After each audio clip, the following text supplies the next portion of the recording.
মথুৰাপুৰ ভকত লাকুৱা সংযোগী পথৰ দাঁতিত গছপুলি ৰোপণ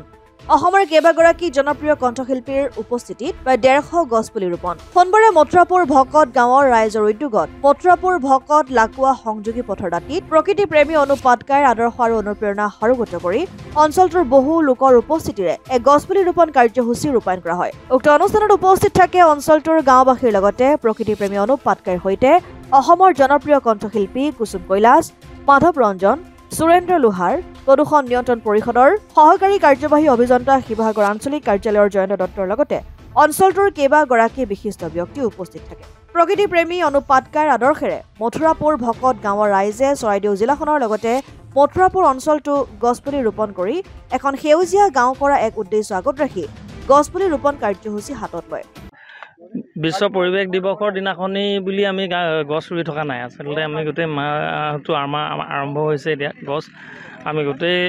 ৰেইনি গোটেই ছিজনটোৱে আমি মানে মাজে মাজে গছ ৰুই আছোঁ এইবছৰ বুলিয়ে নহয় বিগত 3-4টা বছৰৰ পৰা আমি ৰুই আছোঁ আৰু এইবছৰ ৰুইছোঁ আৰু যথেষ্ট ৰাইজে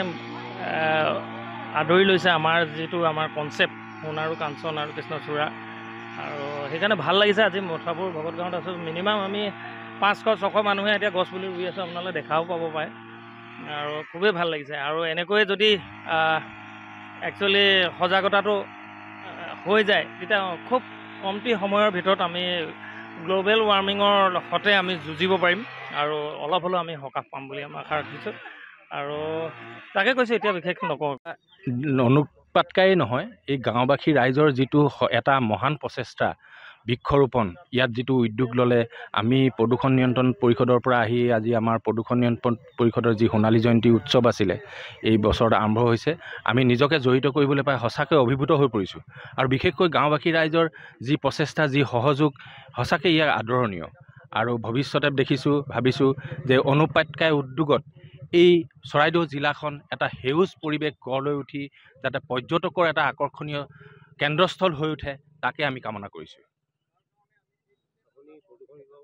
মই প্ৰদূষণ নিয়ন্ত্ৰণ পৰিষদৰ সহকাৰী কাৰ্যবাহী অভিযন্তা শিৱসাগৰ আঞ্চলিক কাৰ্যালয়ৰ গোটেই মথুৰাপুৰ যি ভকত গাঁওখন সোণাৰু কাঞ্চন কৃষ্ণচূড়া ৰঙীন ৰঙেৰে ভৰি পৰিব আৰু ইয়ালৈ পৰ্যটক আহিব আৰু ইয়াত এই ভণ্টিসকলৰ যি অৱদান আছে এই অৱদান আপোনালোকে স্বীকাৰ কৰিব লাগিব আৰু ইয়ালৈ যিহেতু চৰাইদেউ জিলাখনলৈ বিভিন্ন সময়ত বিভিন্ন স্থানৰ পৰা পৰ্যটক আহে আৰু এতিয়া এই ভকত গাঁওখনলৈ যিহেতু ইয়াৰ পৰা চৰাইদেউলৈ বেছি দূৰ নহয় এই ভকত গাঁওখনলৈ আৰু অনাগত 2-3 বছৰৰ ভিতৰত ইয়ালৈ পৰ্যটক আহিব আৰু পৰ্যটক আহিলে আমাৰ এই শিক্ষিত যিসকলে মৰমৰ ভণ্টি ভাইটিসকল আছে শিক্ষিত ভণ্টি ভাইটিসকল আছে তেওঁলোকে ইয়াত পৰ্যটন ক্ষেত্ৰৰ যোগেদি সংস্থাপিত হ'ব পাৰিব ইয়াকে মই আশা কৰিছোঁ পৰ্যটন উদ্যোগটো আমাৰ ডেভেলপ হওক লগে লগে প্ৰকৃতিৰ এটা ধুনীয়া পৰিৱেশ আহক আৰু গাঁওখনো এখন সুন্দৰ গাঁও হিচাপে অসমত পৰিচিত হওক